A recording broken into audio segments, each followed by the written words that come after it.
সিলেটের এক ছোট্ট গ্রামে জন্ম হয়েছিল মিথিলার। সাধারণ মেয়ে, কিন্তু তার অন্তরে ছিল অদম্য আগ্রহ, নিজের দেশ ও জনগণের জন্য কিছু করার তাগিদ। সে গ্রামের স্কুলে পড়াশোনা করলেও সবার থেকে আলাদা ছিল, কারণ ছোটবেলা থেকেই সে অদ্ভুত স্বপ্ন দেখত, আগুনের শিখার মধ্যে নিজেকে ঘিরে থাকা দেখতে পেত।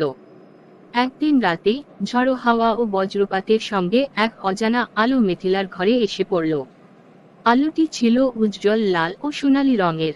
অদ্ভুত এই আলোর স্পর্শে মিথিলার শরীরে এক অস্বাভাবিক পরিবর্তন ঘটে গেল। তার শরীরে এক ধরনের শক্তি অনুভূত হলো, যেন সে আগুনের মতো উত্তপ্ত হয়ে উঠল। তার হাতের আঙুল থেকে আগুনের শিখা বের হতে শুরু করলো। প্রথমে সে আতঙ্কিত হলেও কিছুক্ষণের মধ্যেই বুঝতে পারল, তার ভিতরে লুকিয়ে থাকা শক্তি জেগে উঠেছে। মিথিলা একে একে আবিষ্কার করতে লাগলো, তার আগুন নিয়ন্ত্রণের ক্ষমতা রয়েছে। সে ইচ্ছামতো আগুন সৃষ্টি করতে পারে এবং নিজের শরীরকে আগুনে পরিণত করে শত্রুদের ধ্বংস করতে পারে। আগুনের শিখার মধ্য দিয়ে সে উঠতেও পারে। মিথিলা বুঝতে পারল, এই ক্ষমতা তাকে সাধারণ মানুষের চেয়ে আলাদা করেছে।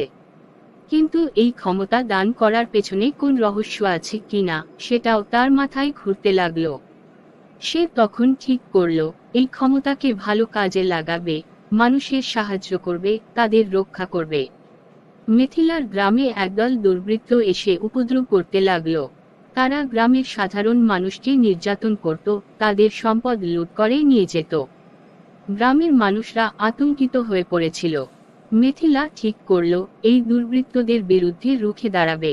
একদিন রাতে দুর্বৃত্তরা যখন গ্রামের এক বাড়িতে লুটপাট করতে আসে, তখন মিথিলা তার আগুনের শক্তি দিয়ে তাদের ঘিরে ফেলে।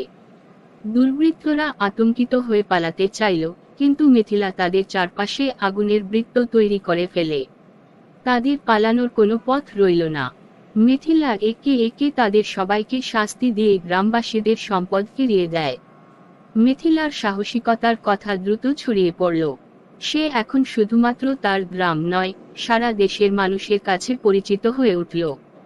সবাই তাকে ভালোবাসতে লাগলো। কিন্তু তার এই বীরত্বের কথা এক কুখ্যাত শত্রুর কানে পৌঁছাল। সে ছিল অগ্নিশত্রু নামে পরিচিত এক ভয়ঙ্কর দানব, যার লক্ষ্য ছিল পৃথিবীকে দখল করা। অগ্নিশত্রু জানত, মিথিলার আগুনের ক্ষমতা তাকে হারানোর একমাত্র বাধা। তাই সে ঠিক করল, মিথিলাকে ধ্বংস করতে হবে। একদিন অগ্নিশত্রু তার সৈন্যদের নিয়ে মিথিলার গ্রামে আক্রমণ করে।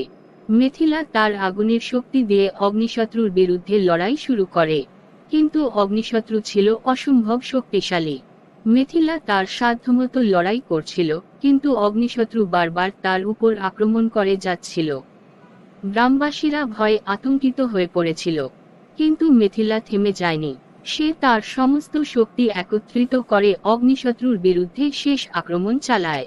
তাদের যুদ্ধ পুরো গ্রামজুড়ে ছড়িয়ে পড়ে, আগুনের শিখায় আকাশ আলোকিত হয়ে ওঠে। মিথিলা বুঝতে পারল, এই লড়াইয়ে জয়ী হতে হলে তাকে নিজের শক্তিকে আরো ভালোভাবে নিয়ন্ত্রণ করতে হবে। সে তখন তার অন্তরের আগুনের শক্তিকে ডেকে আনে, যা ছিল তার সবচেয়ে বড় সম্পদ। সে তার শরীরকে সম্পূর্ণ আগুনে পরিণত করে অগ্নিশত্রুর দিকে ঝাঁপিয়ে পড়ে। অগ্নিশত্রু প্রথমে বুঝতেই পারেনি মিথিলা এতটা শক্তিশালী হয়ে উঠবে। সে মিথিলার আক্রমণ সহ্য করতে না পেরে ধ্বংস হয়ে যায়। গ্রামবাসীরা স্বস্তির নিঃশ্বাস ফেলল, কারণ তাদের রক্ষা করার জন্য মিথিলা নিজের সবকিছু দিয়েছিল। অগ্নিশত্রুকে পরাজিত করার পর মিথিলা বুঝল, তার কাজ এখানেই শেষ নয়। দেশজুড়ে আরো অনেক বিপদ রয়েছে, আরো অনেক মানুষকে রক্ষা করতে হবে। মিথিলা তার গ্রাম ছেড়ে সারা দেশে ঘুরতে লাগলো। যেখানে যেখানে বিপদ আসে, সেখানে গিয়ে সে লড়াই করতে লাগলো।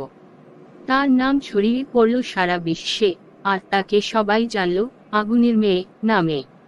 মিথিলা এখন শুধু একজন সুপার হিরোইন নয়, সে ছিল দেশের আশা, মানুষের রক্ষাকর্তা। তার সাহস, তার ক্ষমতা, আর তার মানবিকতার গল্প রয়ে গেল মানুষের হৃদয়ে চিরকালের জন্য। এভাবেই মিথিলার গল্প শেষ হয় না, বরং শুরু হয় এক নতুন অধ্যায়। কারণ প্রতিটি আগুনের শিখা একদিন নিভে গেলেও তার আলো রয়ে যায় চিরদিন।